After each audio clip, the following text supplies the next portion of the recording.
The intervention started at exactly 2 p.m. on a Tuesday, which seemed unnecessarily dramatic even for my parents. They'd summoned me to their Beacon Hill townhouse, the one with the marble entrance and the doorman who still called me Miss Alexandra, despite knowing me since I was 6. "Sit down, Alexandra," Dad commanded, gesturing to the chair across from his massive desk. The same desk where he'd lectured me about disappointing the family when I chose social work over law school. Where he'd threatened to cut me off when I dated someone he deemed beneath us. Where he told me I was wasting my potential on bleeding heart nonsense. Mom stood by the window, arms crossed, her designer suit perfectly pressed. She'd always been Dad's enforcer, the one who delivered the cruelest observations with a smile that never reached her eyes. "We've been patient with you," Dad began. "More patient than you deserve. But your grandfather's death changes everything." I felt my chest tighten. Grandfather Thomas had died 3 weeks ago. The funeral had been a circus of distant relatives pretending to grieve while calculating their inheritance prospects. I'd barely had time to process losing the only family member who'd ever actually seen me. "We know you expect to inherit something," Mom said, her voice dripping with false sympathy. "You were always his favorite after all. Following him around, listening to his stories about building the business from nothing. He saw something in you that we clearly missed," Dad added. "But Thomas was old. Sentimental. He made certain provisions that need to be corrected." My heart rate stayed steady. I'd learned years ago not to react visibly to their provocations. "The family trust is substantial," Dad continued. $47 million to be precise. Thomas managed it personally for decades. Now that responsibility falls to your mother and me. "As it should," Mom interjected. "We understand how to handle money. How to maintain the family's position and legacy." Dad leaned forward. "You, on the other hand, make $38,000 a year working with homeless veterans. You drive a 10-year-old Honda. You live in a 1-bedroom apartment in Somerville that your grandfather insisted on paying for." "That ends now," Mom said flatly. "The apartment subsidy is cancelled. You'll need to find something within your actual budget." "We're not being cruel," Dad insisted, though his smile suggested otherwise. "We're being realistic. You're 31 years old, Alexandra. It's time you learned to support yourself without family money propping you up." I took a slow breath. Okay. Mom's perfectly shaped eyebrows rose. "That's all you have to say? What would you like me to say?" "Some acknowledgement of how generous we've been would be appropriate," Dad said. "We've supported your questionable career choices for 9 years. Allowed you to waste your education on social work when you could have joined the family firm. Never once insisted you contribute to the family's social obligations or business interests. Your grandfather enabled your delusions," Mom added. "Made you think it was acceptable to throw away your advantages on people who won't appreciate it. People who can't help themselves anyway." The contempt in her voice when she talked about veterans, men and women who'd served their country and come home broken, made my jaw clench. But I kept my expression neutral. "The trust will now be used appropriately," Dad announced. "Supporting causes that enhance the family reputation. Funding ventures that generate returns. Not whatever charity nonsense Thomas was indulging. You'll receive nothing from the estate," Mom said. "Thomas left you some sentimental items. His books, that ridiculous vintage watch collection, but the actual wealth stays where it belongs. With family members who understand its value." My phone buzzed in my pocket. I ignored it. "We're also discontinuing the health insurance subsidy," Dad continued. "And the emergency credit card. Effective immediately. You wanted to live like a common person, Alexandra. Now you can experience what that actually means." "Is there anything else?" I asked quietly. "Yes," Mom said. "We're having a family gathering next weekend. The Winthrops, the Cabots, the Lodges, all the families that matter. You're not invited. We can't have you embarrassing us with your poverty complex and those dreadful stories about your work. You'll never see a penny of the family money," Dad threatened, standing up. "And if you try to contest anything, if you cause any trouble, we'll make sure everyone in Boston society knows exactly what kind of person you are. A disappointment. A drain on the family. Someone who chose failure over success. Learn your place," Mom added, her voice ice cold. "This is how things will be from now on. Accept it gracefully and we might throw you some consulting work occasionally. Make a scene and you'll be completely cut off. From everything. My phone buzzed again. Then immediately again. Someone needs you? Dad mocked. One of your homeless friends? Tell them you can't afford to help them anymore. You can barely help yourself. I stood slowly pulling out my phone. 3 missed calls from Robert Chin, the family's estate attorney. The same Robert Chin who'd worked with grandfather Thomas for 30 years. Who'd sat with me monthly for the past 5 years, teaching me everything grandfather wanted me to know. I should take this, I said calmly. We're not finished, Mom snapped. Actually, I think we are. I answered the call. Robert, hi. Is everything all right? Alexandra, I'm so sorry to interrupt, but we have a situation. Your parents have submitted requests to withdraw $600,000 from the family trust. $300 for a summer house in Martha's Vineyard, $200 for renovations on the Beacon Hill property, and $100 for what's listed as business development opportunities. I glanced at my parents who were watching me with irritation. That seems excessive for 1 month, I said. Dad's face reddened. Excuse me? How dare you discuss our finances with? Their monthly distribution is $200,000, I continued, talking over him. This request is triple that amount. Yes, Robert confirmed. Which is why I need your approval. As trust manager, all withdrawals over the standard distribution require your signature. Mom's expression shifted from anger to confusion. What is he talking about? I held up one finger, still focused on the call. What's their current yearly total, Robert? $2.4 million so far this year. They're on track to exceed the $3 million annual limit by July if this pattern continues. The trust documents Thomas established are clear about sustainability, correct? Very clear. The corpus must remain intact. Distributions cannot exceed annual investment returns. Your parents' current spending rate would deplete the principal in 18 years. Dad snatched from my phone. I stepped back smoothly. Robert, can you come to the Beacon Hill address? I think we need to have a clarification meeting. I can be there in 20 minutes. Perfect. See you soon. I ended the call. The silence in the study was absolute. What? Dad said slowly. Was that about? That was about the trust.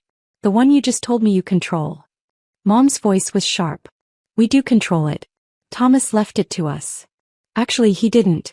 He left me as trustee 5 years ago. You've been receiving distributions that I approve. Distributions that Thomas and I carefully calculated to balance your lifestyle with long-term sustainability. Dad's laugh was forced. That's absurd. You're 31 years old. You have no financial experience. No business background. I have 5 years of experience managing a $47 million trust under grandfather's direct mentorship. Every investment decision. Every distribution policy. Every sustainability calculation. He taught me everything. You're lying, Mom said flatly. Thomas would never put a social worker in charge of the family fortune. He put a trained trust manager in charge. The social work was always secondary. It's what I did with my time while I learned from grandfather. While you both assumed I was wasting my life, I was in his office every Tuesday and Thursday evening learning portfolio management, estate planning, tax optimization, and fiduciary responsibility.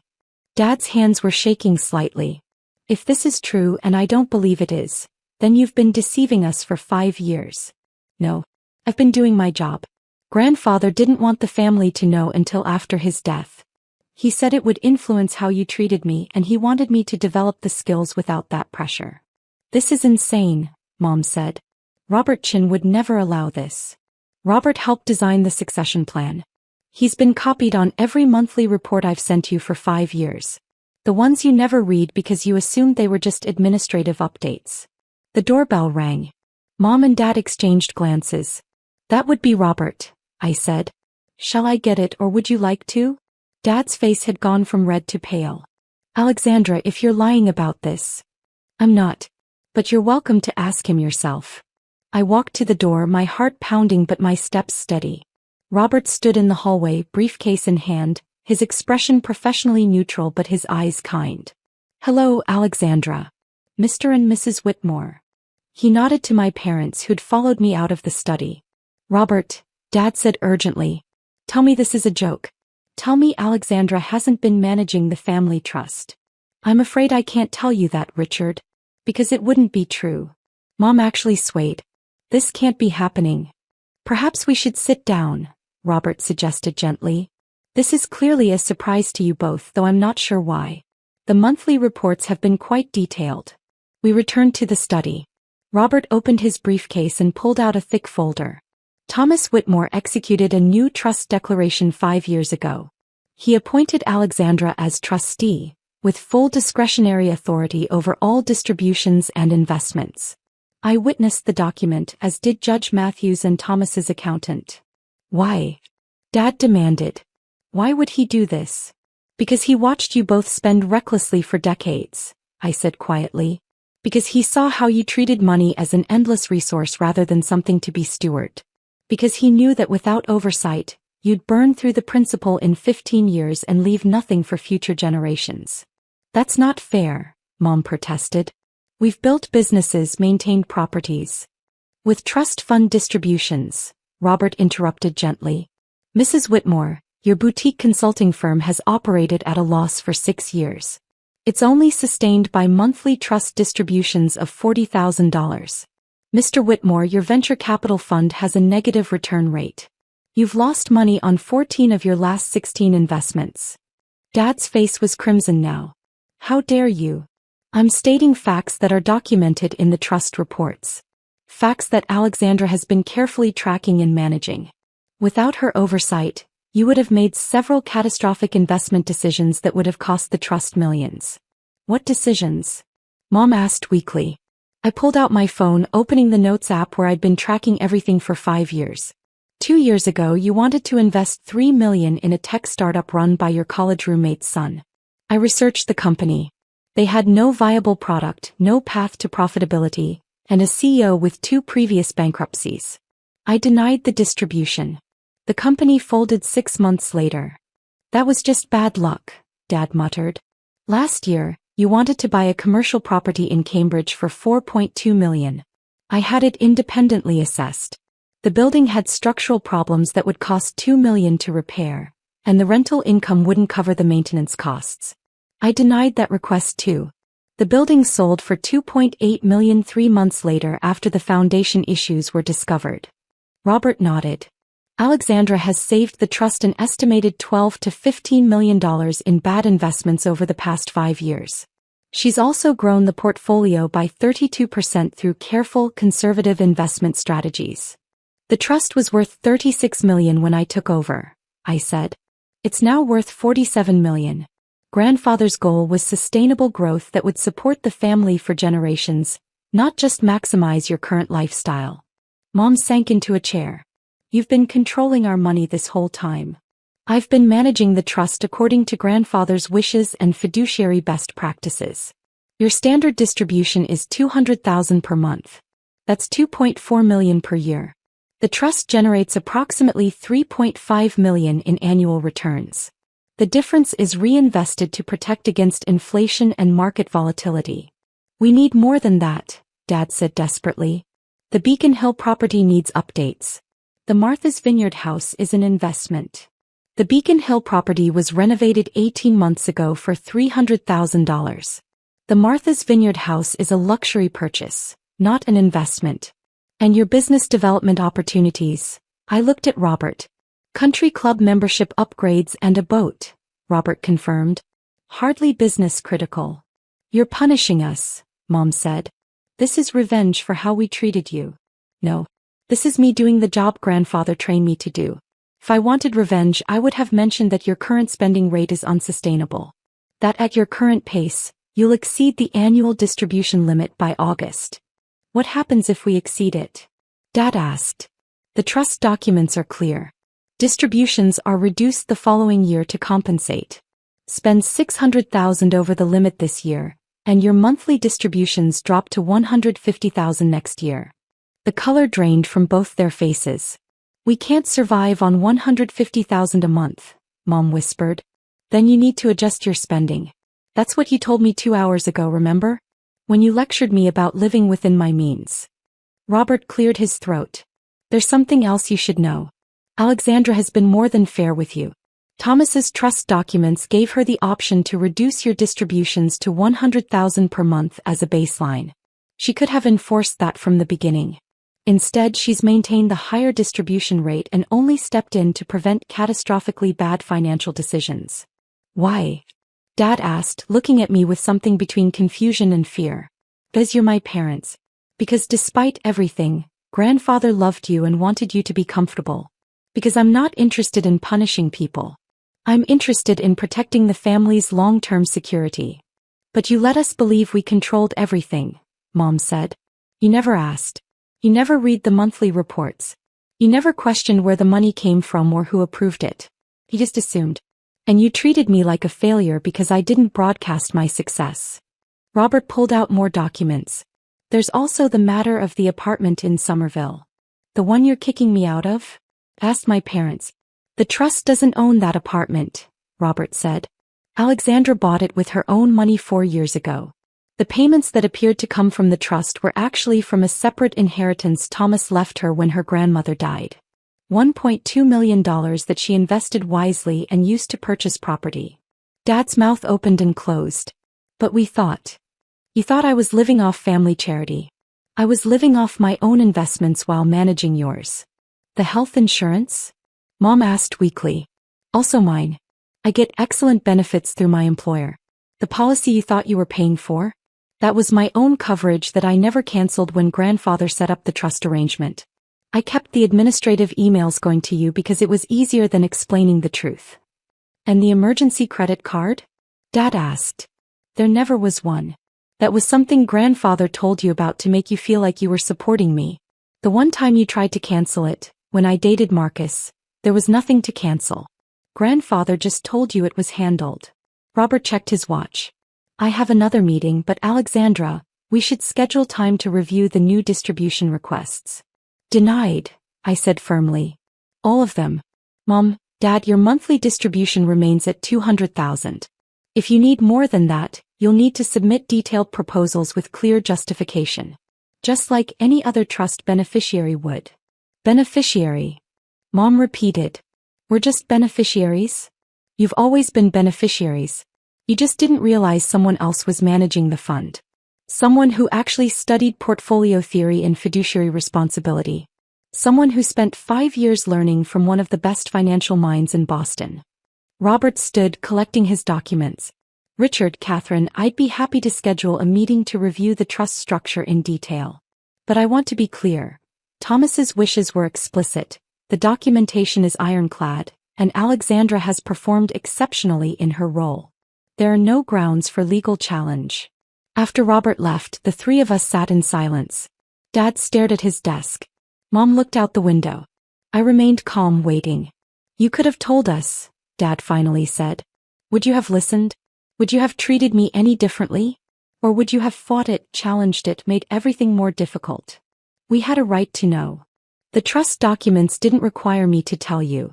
Grandfather felt, and I agreed, that it was better for me to learn the role without the family dynamics interfering. Mom turned from the window. What do you want, Alexandra? An apology? Acknowledgement? I don't want anything. I'm going to continue doing my job. Managing the trust responsibly. Ensuring the family has financial security for generations. That's what Grandfather asked me to do. While we what? Beg you for money. Dad's voice was bitter. While you live comfortably on a generous allowance and make better financial decisions. $200,000 per month is more than 99% of Americans make in a year. If that's not enough, the problem isn't the trust. It's your expectations. You sound just like him, Mom said quietly. Thomas. That same self-righteous tone. He wasn't self-righteous. He was practical. He built something substantial and wanted to protect it. He saw what happened to the Cabot fortune, depleted in 2 generations through careless spending. The Richardson estate split apart by family infighting. He didn't want that for us. So he put a social worker in charge, Dad said. He put someone he trusted in charge. Someone who cared more about the family's long-term security than short-term luxury. Someone who couldn't be manipulated or bullied into bad decisions. I stood up, gathering my coat. I need to get back to work. We have 3 veterans moving into new housing today, And I promised I'd be there to help. That's it. Mom asked. You drop this bomb and just leave? What else is there to say? The trust structure isn't changing. Your distributions aren't changing unless your spending forces them to. My role isn't changing. The only thing that's different is now you know the truth. And next weekend? Dad asked. The family gathering? I wasn't invited, remember? You made it clear I'm an embarrassment. Alexandra, Mom started. It's fine. I have plans anyway. We're doing a fundraiser for the Veterans Center. Real work with real impact. Not just standing around talking about wealth while contributing nothing of value. I walked to the door then turned back. For what it's worth, Grandfather loved you both. Every decision he made was because he wanted to protect you from yourselves. He wanted me to ensure you'd always be taken care of, even if you made bad choices. That's what I've been doing for 5 years. That's what I'll keep doing. Out of duty? Dad asked. Out of love. Despite everything, you're still my parents. I just wish you'd seen me as your daughter instead of a disappointment. I left them sitting in the study, surrounded by the luxury the trust fund provided, finally understanding who'd been making it all possible. My phone rang as I drove back to Somerville. My coworker Marcus.